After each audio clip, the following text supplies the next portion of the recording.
Hello guys, कैसे हैं आप लोग। मैं हूं मित्तल्ला, आपका फ्रेंड, फिलोसोफर एंड गाइड। तो एक और बहुत ही ज़बरदस्त वीडियो में आपका स्वागत है।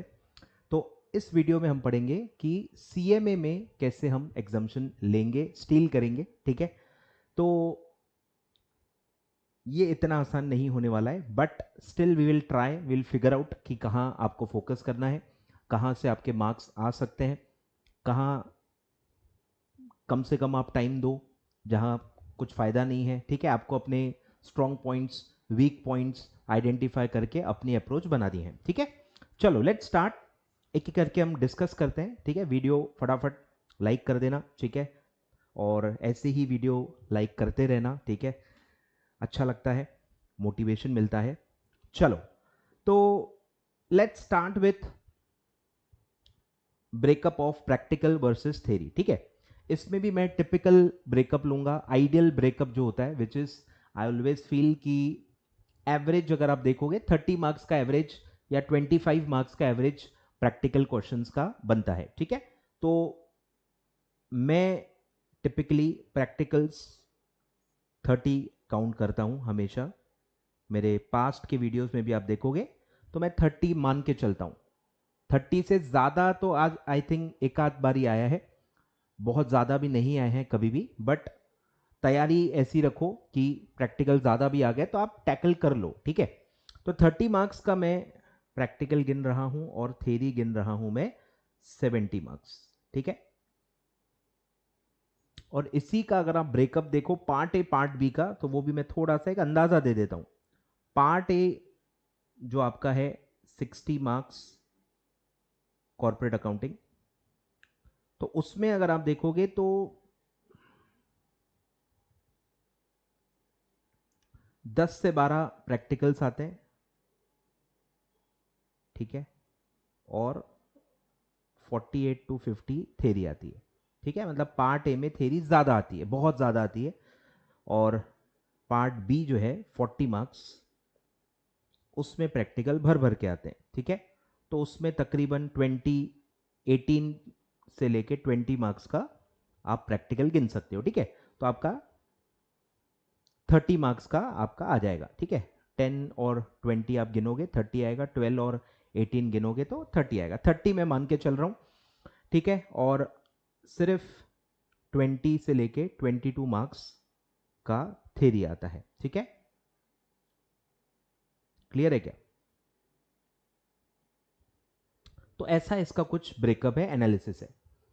अब सर हमें क्या फोकस करना है। ठीक है, अब सबसे पहली बात मैं आपको बता दूं कि जिस लेवल का मैथ्स, जिस लेवल का मैथ्स फाइनेंशियल मैनेजमेंट में लगता है, एफएम में जितना मैथ्स लगता है, जो प्रैक्टिकल के नाम से आप घबरा जाते हो, उतना टफ मैथ्स अकाउंट्स में नहीं है, सीएमए में उतना मैथ्स नहीं है। ठीक है, तो दोनों के प्रैक्टिकल्स को आप लाइन ऑन लाइन कंपेयर नहीं कर सकते, काफी अलग नेचर के प्रैक्टिकल्स दोनों सब्जेक्ट में आते हैं। तो एफएम में प्रैक्टिकल जब मैं कहूं तो एक अलग डिफिकल्टी लेवल अराइज हो जाती है, उसमें मैथ्स कैल्सी बहुत ज्यादा आपको अच्छा आना चाहिए, स्पीड अच्छी होनी चाहिए, और आपको time value of money, discounting, ये सब का अच्छा आपको नॉलेज होना चाहिए, तभी आप एफएम के प्रैक्टिकल्स को टैकल कर पाते हो।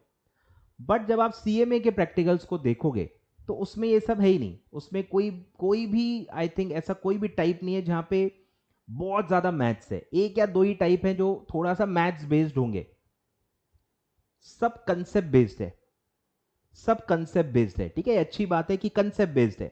इसीलिए मैं, मेरा टारगेट क्या है देखो, कि 30 में से आपको 20 मार्क्स लेने हैं। ठीक है, आ जाएंगे, कोई बड़ी बात नहीं है। 30 में से 20 यानी प्रैक्टिकल्स में आपको 20 मार्क्स लाने हैं। अब ये सुन के ही काफी लोग डिमोटिवेट हो चुके होंगे, आई नो, बट 60 आप सिर्फ थेरी के भरोसे नहीं ला सकते, ये भी आप दिमाग में डाल दो। 70 की अगर थेरी आ रही है, 72 मार्क्स की थेरी आ रही है, आप उसमें से 60 नहीं स्कोर कर पाओगे।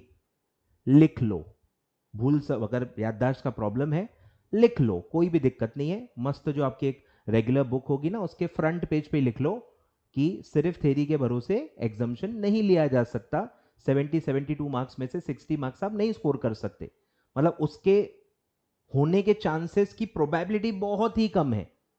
समझ रहे हो ना, हम प्रोबेबिलिटी का गेम समझ रहे हैं ना, तो ये होने के चांसेस ज्यादा हैं। 30 में से आप 20 स्कोर कर जाओ, इसके चांसेस ज्यादा हैं एज कंपेयर टू 70 थ्योरी में से 60 स्कोर कर जाना। आ रहा है कुछ समझ में? तो अब ये लाएंगे कैसे, ठीक है, सबका मैं सॉल्यूशन बताऊंगा आपको, टेंशन मत लो। अब इसमें मैं कह रहा हूं कि मैथ्स नहीं है, आप डरो मत, इसमें मैथ्स नहीं है, इसमें कंसेप्ट्स हैं, इसमें फॉर्मूलाज हैं जो आप समझ सकते हो, 2-3 रीडिंग से याद भी कर सकते हो, जिसमें अगर आप राइट अमाउंट ऑफ एफर्ट डालो तो उसमें आपको थोड़ा फायदा हो सकता है। तो यहाँ मैथ्स, कैलसी, discounting, future value, time value of money, ये सब नहीं है, तो टेंशन लेने की बात नहीं है मेरे हिसाब से, ठीक है। अब थेरी में भी अगर आप देखोगे 70 की जो थेरी है उसमें मैं आपको तकरीबन 20 से 25 मार्क का वेटेज इन सारी चीजों का होता है, जो मैंने आपको एंड गेम नोट्स में दी हुई है, मतलब मिनिमम कह रहा हूं, पेपर के लेवल के ऊपर है। देखो क्या क्या चीजें हैं जो थेरी में आती ही है और जिसको आपको अच्छे से ब्रशअप करना है, ठीक है। पहला है जो मैंने आपको बताया, फॉर्मूला। फॉर्मूला आपकी प्रायोरिटी होनी चाहिए, क्योंकि फॉर्मूला बेस्ड एक आध थेरी क्वेश्चन भी आता है, प्रैक्टिकल्स तो आते ही हैं, ठीक है। तो फॉर्मूला आता है, फिर आपका एएस और इंड एएस की जो आपकी लिस्ट है, 1-2 या कभी कभी तो 4-5 क्वेश्चन भी आए हैं। वही कह रहा हूं, बहुत रेंज है इस सब्जेक्ट में, बहुत रेंज है, बहुत वेरिएशंस आते हैं, कुछ बहुत फिक्स नहीं है चीजों का, ठीक है। तो इंड एएस एएस एक आध तो आता ही है, कभी कभी 4-5 भी आए हुए हैं, तो रेंज है इसमें भी काफी। फिर सारे जो लिमिट्स हैं जो मैंने आपको एंड गेम नोट्स में दिए हुए हैं, परसेंटेज के लिमिट्स हैं, डेज के टाइम लिमिट्स हैं, या फिर यही सारे आते हैं, परसेंटेज वाले मेनली लिमिट्स आते हैं जो आप कंपनी लॉ के प्रोविजन से रिलेटेड भी पढ़ते ही हो। फिर जो डेज, ईयर्स, मंथ्स, ठीक है, ये सारे आते हैं, ठीक है। फिर आपके फॉर्म नंबर्स, एक आध फॉर्म नंबर आता है, एक आध एब्रीविएशन आ जाता है, एक आध सेक्शन नंबर या रूल नंबर पे एक आध आ जाता है। समझ रहे हो, सबका मैं बता रहा हूं, देखो फॉर्मूला एक आध पकड़ लो, 2 से 3 क्वेश्चन एएस या इंड एएस के नाम नंबर पे आ जाते हैं। परसेंटेज के लिमिट्स तो मेरे ख्याल से 5-6 आ जाते हैं, डेज वेज के भी 5-6 क्वेश्चन पूरे सब्जेक्ट में आ जाते हैं। फॉर्म नंबर एक आध आ सकता है, एब्रीविएशन एक आध आ सकता है, सेक्शन रूल नंबर भी एक आध आ सकता है, ठीक है। फिर कुछ डेफिनेशंस आते हैं, डेफिनेशनल चीज़ें आती हैं, एक आध दो तो वो भी आई जाती हैं। फिर आप देखोगे अगर तो जो भी आपके क्रीम पंचवर्ड्स हैं, ठीक है, पंचवर्ड्स जो होते हैं जिसमें ये सारा भी आ जाता है, और भी पंचवर्ड्स आते हैं, कंसेप्ट बेस्ड पंचवर्ड्स, या अकाउंट्स में आप देखोगे ट्रीटमेंट्स बहुत ज्यादा हैं, उसके भी आ जाते हैं। जैसे शेयर कैपिटल में काफी बार ये रिपीट हुआ है कि भाई आपका जो फॉरफिशर का जो प्रॉफिट है वो कहाँ ट्रांसफर होता है, तो ये क्या है, ये भी पंचवर्ड ही है ना। तो ऐसे आप देखोगे कि प्रॉफिट, डिबेंचर कैंसिलेशन का प्रॉफिट कहाँ ट्रांसफर होता है, वो भी कैपिटलिज्म में होता है। ऐसे आप देखोगे ट्रीटमेंट बेस्ड काफी क्वेश्चन आते हैं। इवन एएस, अपना एएस कह रहा हूं, जो चैप्टर 7 है आपका कंसोलिडेशन, उसमें भी ट्रीटमेंट बेस्ड क्वेश्चन आ चुके हैं। कैश फ्लो स्टेटमेंट में भी ट्रीटमेंट बेस्ड क्वेश्चन आते हैं। तो आप ट्रीटमेंट पे अगर ध्यान दो, उसको समझो अच्छे से, तो वहां पे भी दो चार मार्क्स आपके बन सकते हैं, ठीक है, ट्रीटमेंट बेस्ड।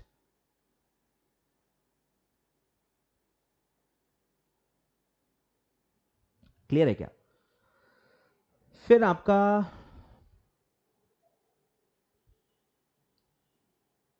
सोचो, फिर ये आता है शेड्यूल 3, फॉर्मेट बेस्ड, ठीक है, फॉर्मेट या प्रेजेंटेशन बेस्ड क्वेश्चन आते हैं।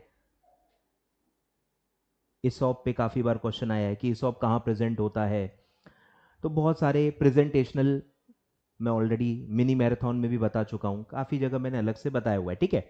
शेड्यूल 3 फॉर्मेट आप कवर कर सकते हो। फिर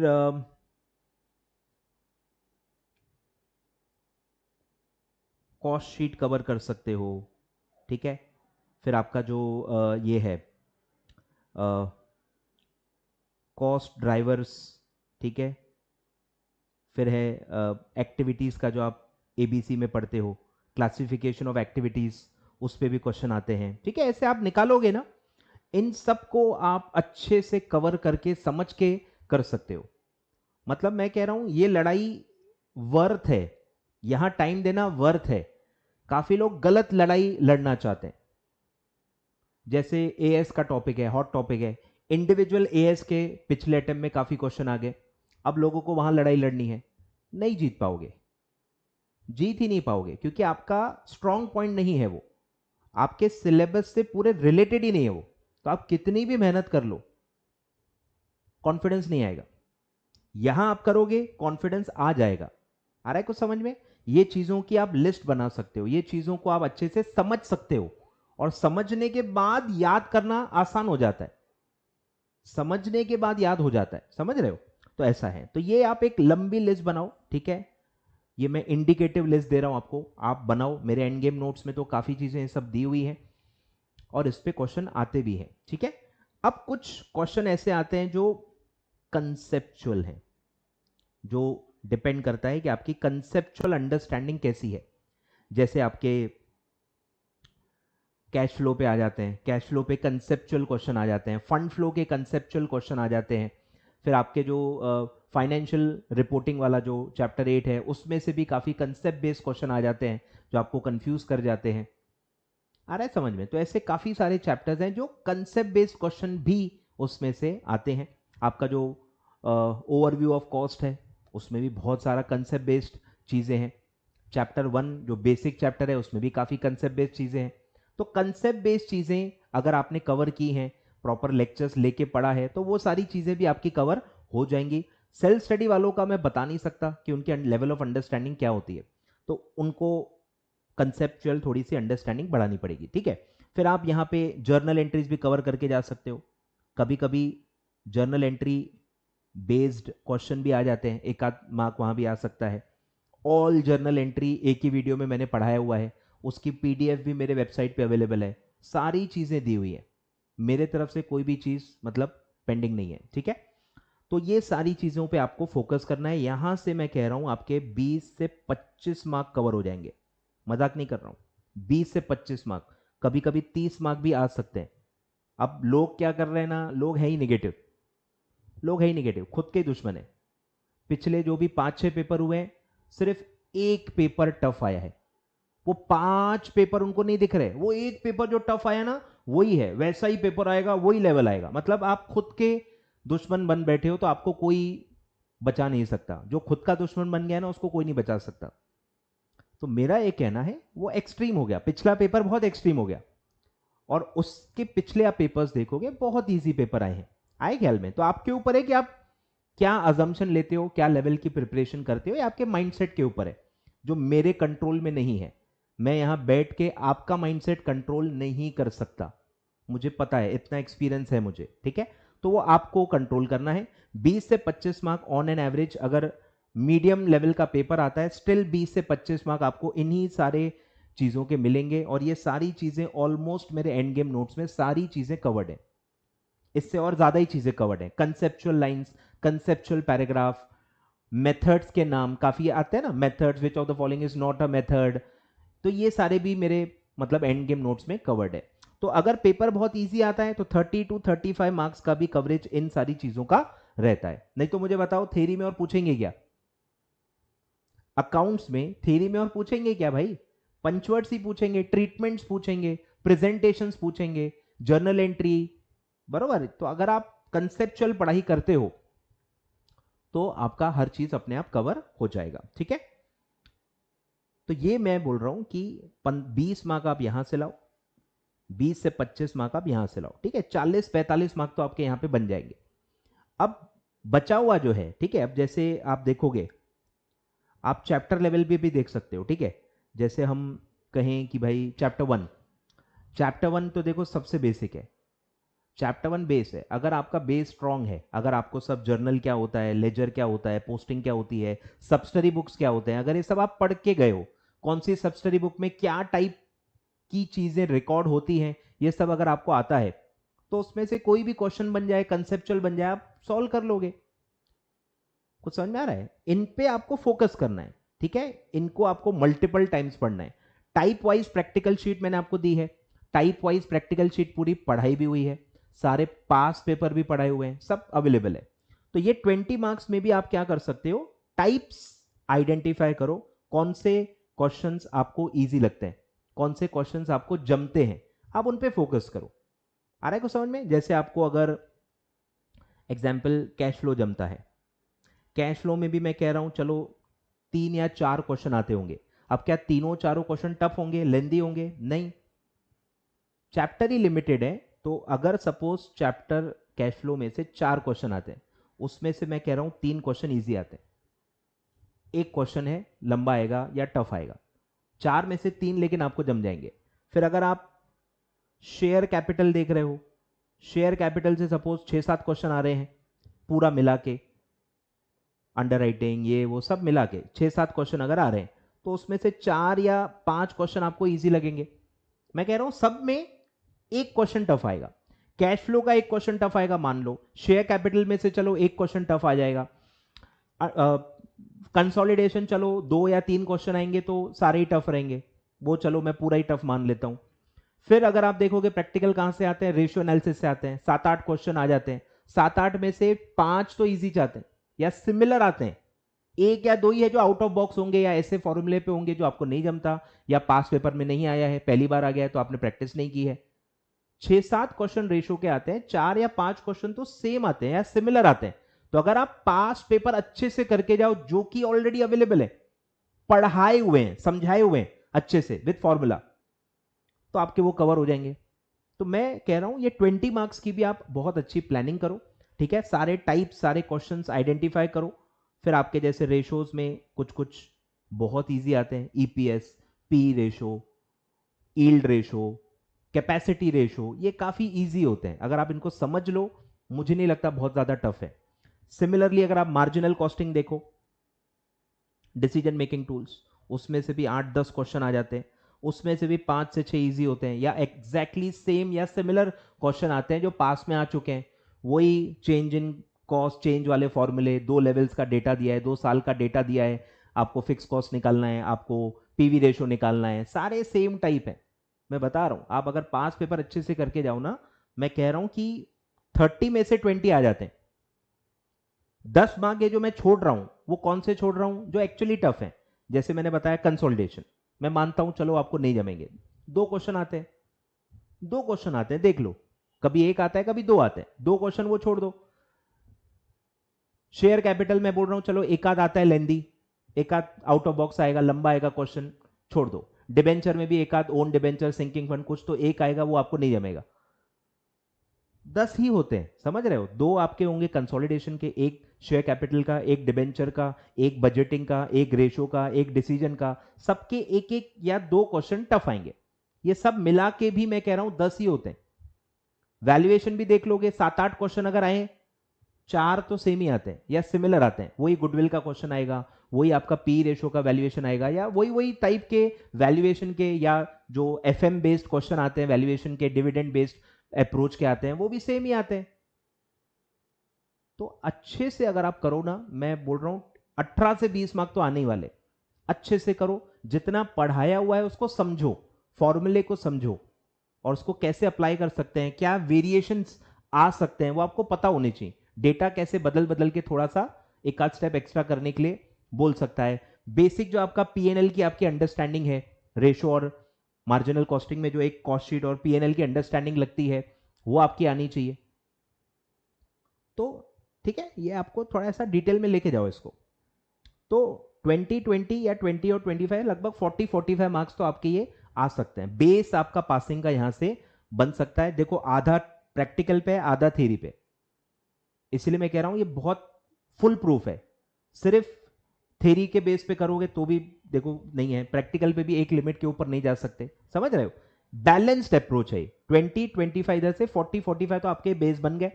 अब इसके ऊपर क्या है, इसके ऊपर आपका कवरेज है।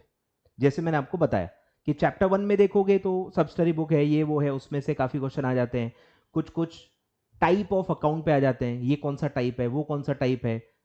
फिर आपका चैप्टर 2 चलो वो पूरा प्रेजेंटेशन बेस्ड है, चैप्टर 3 पूरा आपका शेयर कैपिटल ये है। फिर चैप्टर अगर आप देखोगे चलो 6 देख लो, चैप्टर 6 हो गया, चैप्टर 8 हो गया।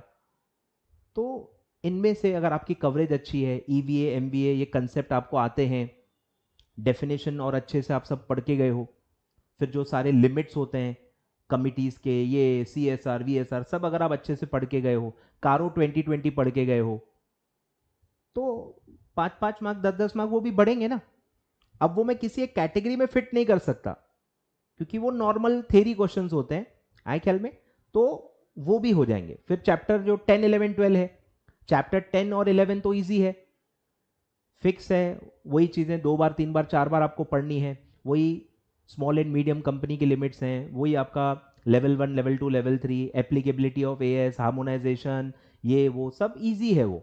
फिर है इंड एएस की एप्लीकेबिलिटी, वो सब ईयर्स, वो सब फेजेस आपको पता ही है। और मिनी मैराथन में मैंने आपको 20 पॉइंट्स भी निकाल के दिए हैं कि चलो जिनका सब हो गया है, जिनका सब हो गया है और उनको और पढ़ने की इच्छा है, उनको और कवरेज बढ़ाना है, तो मैंने आपको 20 पॉइंट्स निकाल के दिए हैं। इंडिविजुअल एएस इंडियस के जो ट्रीटमेंट बेस्ड या प्रेजेंटेशन बेस्ड जो क्वेश्चन है, कंपेरेटिव पॉइंट्स हैं, 20 पॉइंट्स मैंने वहां से भी निकाल के दिए हैं। उसकी भी चलो मैं एक पीडीएफ बना के अलग से टेलीग्राम पे डाल दूंगा, आप टेलीग्राम ज्वाइन कर लो, वो भी आप 2 बार 3 बार 4 बार पढ़ के जाओ, वहां से भी चलो 1-2 मार्क और कवर हो जाएंगे। आ रहा है ख्याल में? तो ऐसा है, तो ऐसा मेरे ख्याल से तो 50 का तो यहां ऐसा कवरेज हो जाएगा, 50 का कवरेज हो जाएगा।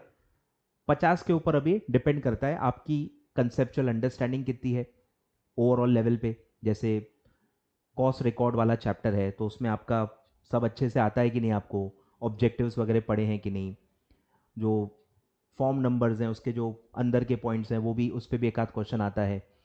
फिर ओवरव्यू ऑफ कॉस्ट में भी बहुत सारे कंसेप्ट बेस्ड चीज़ें हैं, कॉस्ट शीट है, कॉस्ट यूनिट्स हैं, समझ रहे हो, जो सब आपने कवर किया है कि नहीं, कॉस्ट यूनिट्स कवर कर लिया है तो एक आध मार्क वो भी ऐड हो जाएगा, समझ रहे हो। तो आपके ऊपर है।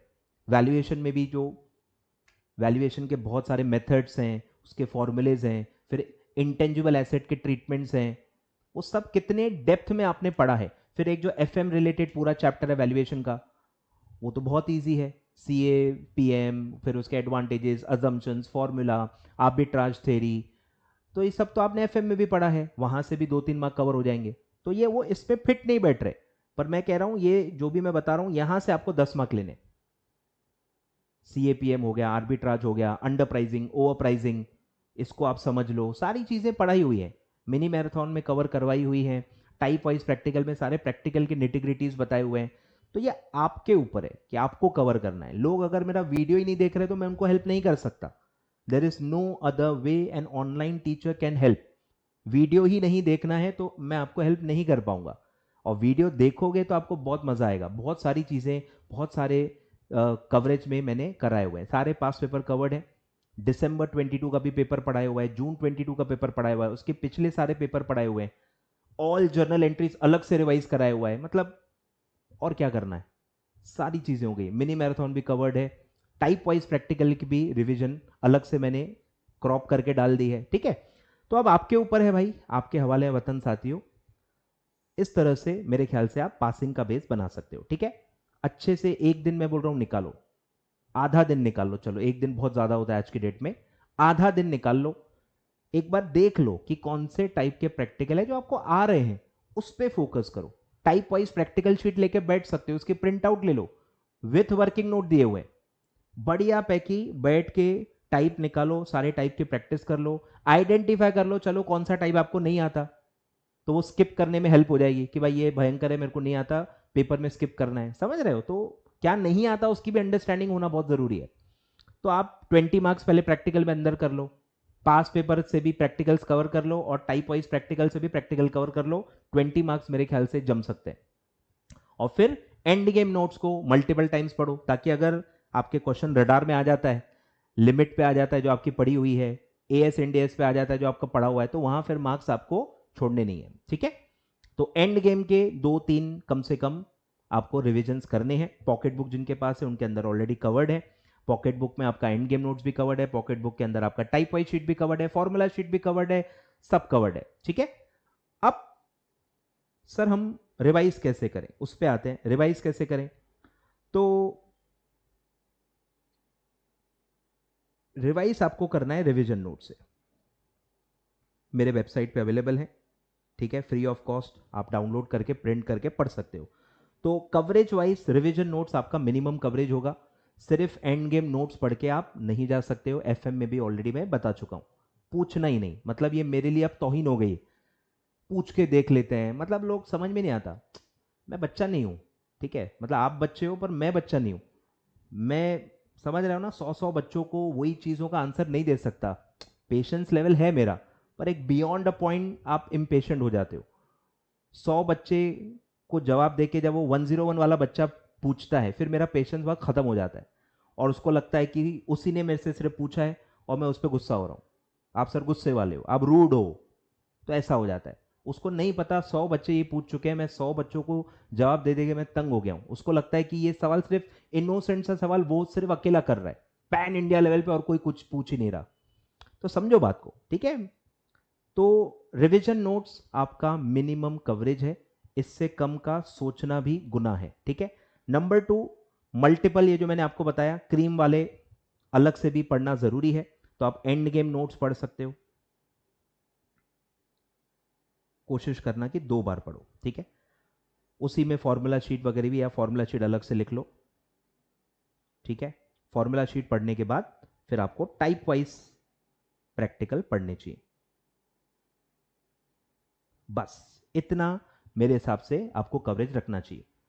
सर हम रेगुलर नोट से वो सब कवर कर सकते हैं क्या? प्रॉब्लम ये है, कोई भी बड़ा लिटरेचर लेके आप बैठ जाओगे और उसमें अगर आपका सिलेक्टेड ही नहीं है कि क्या पढ़ना है, तो आप खो जाओगे, 2-4 घंटे हो गए, एक चैप्टर कंप्लीट नहीं हो रहा, फिर आपका कॉन्फिडेंस लूज होने लग जाएगा, सर मैं तो इतना पढ़ रहा हूं लेकिन हो ही नहीं रहा।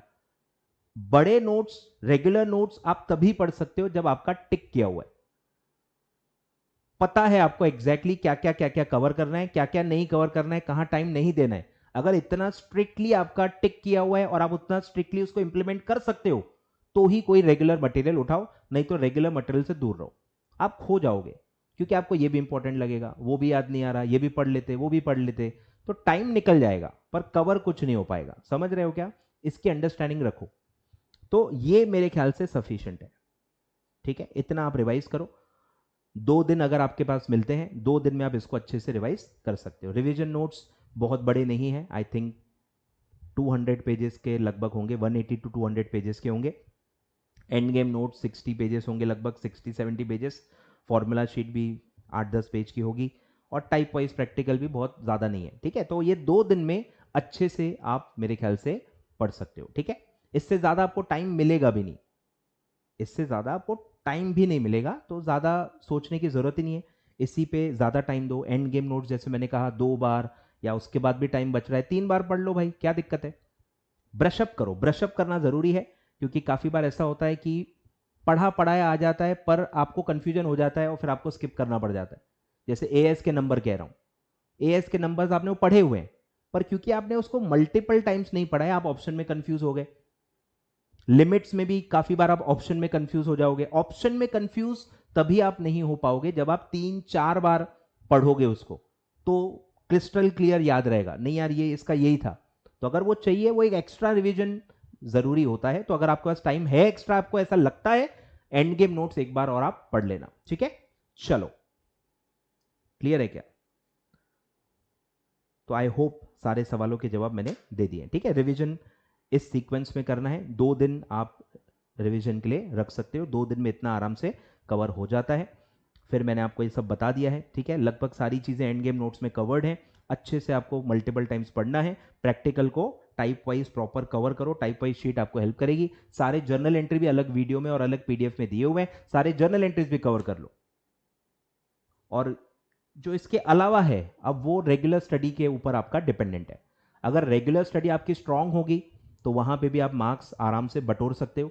अब अगर आपकी रेगुलर स्टडी में वीकनेस होगी, फिर उसमें अब इतने एंड मोमेंट पे कुछ नहीं कर सकते, इतने एंड मोमेंट में कुछ चीजें आप नहीं कर सकते। जैसे आप शेयर कैपिटल एकदम मेन मेन चीजें पढ़ने लग गए, तो वो अभी नहीं हो पाएगा, यू आर वेरी लेट, ठीक है। डिबेंचर्स, रिडम्पशन के मेथड्स, कंसोलिडेशन अभी आप लेके बैठ गए, बेवकूफ़ी है। इतने कम टाइम में एंड मोमेंट में इतने भारी टॉपिक्स हो ही नहीं सकते। तो ये अब डिपेंड करता है आपकी रेगुलर स्टडी कितनी स्ट्रांग है, उसके ऊपर डिपेंड करता है कि आप कितने मार्क्स स्कोर कर पाओगे। इसके ऊपर अब कंसेप्ट के ही मार्क्स मिलते हैं, तो वो आपके रेगुलर स्टडी पे डिपेंडेंट होते हैं। क्लियर है? तो ये था गाइस पूरा एनालिसिस और कैसे आप 50, 55, 60 मार्क्स ले सकते हो। फोकस करना बहुत जरूरी है, क्योंकि आप बार बार रीडायरेक्ट होते जाओगे उन टॉपिक्स पे जो आपको नहीं आते। ये बाय नेचर है, बार बार आप वहां खींचे चले जाओगे जो आपको नहीं आता, जो आपको टेंशन देता है, उसी को लेके बैठोगे। उनसे दूर रहना है आपको। कंसोलिडेशन काफी लोगों ने अभी तक नहीं पढ़ा है, और अब उनको लगता है वो अचानक से सुपर पावर आ गया और वो पढ़ लेंगे, उनको समझ में भी आ जाएगा। तो आई डोंट नो क्या संगत में वो रहते हैं, ठीक है। तो जो चीज अभी तक नहीं हुई है वो अभी नहीं हो पाएगी। कंसोलिडेशन अभी तक नहीं हुआ है तो अभी भी नहीं हो पाएगा। डिबेंचर के रिडम्पशन के मेथड अभी तक नहीं हुआ है तो अभी भी नहीं हो पाएगा। बजटिंग के कुछ वो घुमा फिरा के जो क्वेश्चन होते हैं वो अभी तक नहीं आते तो अभी भी नहीं हो पाएगा। वैल्यूएशन की कुछ चीजें नहीं हुई है तो अभी भी नहीं हो पाएंगी। तो अभी क्या हो सकता है? जो भी आपको आता है, जो भी आपको आता है, जो भी पढ़ा हुआ है, उसी को आप बस मल्टीपल टाइम्स अभी पढ़ सकते हो। अभी उतना ही टाइम है, ब्रशअप करने का ही टाइम है, मल्टीपल टाइम्स पढ़ने का टाइम है, बस। क्लियर है? चलो, तो आई होप काफी इनसाइट्स, वैल्यूएबल इनसाइट्स आपको ये सब्जेक्ट में मिली होंगी, एंड आई होप आप ये सब करोगे। ये सब टाइप वाइज शीट लेके बैठोगे, ये करोगे। लाइक करके मुझे बताओ कि आप ये सब करोगे कि नहीं। आपके लाइक से मुझे कम्युनिकेशन होगा कि आप कितनी चीजें फॉलो करने वाले हो, ठीक है। ये सारी चीजें मैं देखो बता चुका हूं। क्लियर है? चलो, thank you so much, all the very best. Full syllabus paper मैं ऑलरेडी दे चुका हूं सीएमए का। काफी बच्चों ने दिया भी है, काफी बच्चों ने 50+ भी स्कोर किया है। कॉन्ग्रेचुलेशन कहूंगा, ऑल द वेरी बेस्ट, ठीक है। लगे रहो और गलतियों को और फिल्टर करो। गलतियां क्यों हो रही है, कहाँ का आपकी कंसेप्ट की गलती की वजह से मार्क्स गए, तो आप कंसेप्ट क्लियर कर लो, कवरेज बढ़ा लो। कहाँ आपके मेमोराइजिंग में प्रॉब्लम हो रही है तो आप मेमोराइजिंग कर लो। समझ रहे हो? एनालाइज करो अपने एरर्स को। 2-2, 3-3, 4-4 मार्क आपको बटोरने पड़ेंगे। 50 के ऊपर जाना बहुत मुश्किल होता है। 50 के ऊपर 1-1, 2-2 मार्क पे आपको ध्यान देना पड़ेगा और मार्क्स बटोरने पड़ेंगे। कंसेप्ट कवर कर करके, कंसेप्ट को क्रिस्टल क्लियर कर करके आपको चीजें करते रहनी पड़ेगी, ठीक है। चलो, thank you so much. Like का इंतजार रहेगा, ठीक है। लाइक की बारिश मुझे चाहिए इस वीडियो पे, ताकि मुझे भी मोटिवेशन मिले और मैं और मेहनत करूं आपके लिए। Thank you so much, all the very best.